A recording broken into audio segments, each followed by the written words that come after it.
As you just saw, the top story that we're tracking today are, of course, the angry protests that have engulfed the entire country, the United States.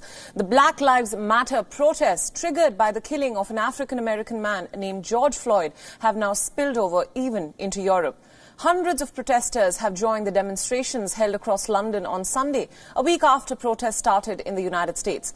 Now, a large crowd gathered in the very famous Trafalgar Square in London to show their anger against the killing of George Floyd at the hands of a white American policeman.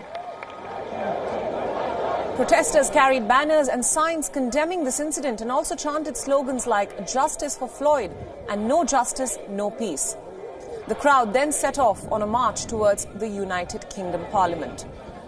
A protest march was also carried out in front of the US Embassy in London.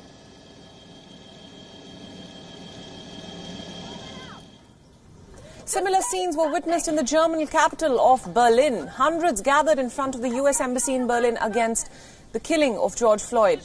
Now, protesters called for justice for Floyd and chanted slogans. Protesters were also heard chanting, "I can't breathe." These were the last words uttered by George Floyd as a white policeman knelt on his knees, restricting his breathing passage in a video that has since then shaken the conscience of the United States. In Berlin's famous Mauer Park, a graffiti picture of George Floyd was painted along with a message reading, "I can't breathe."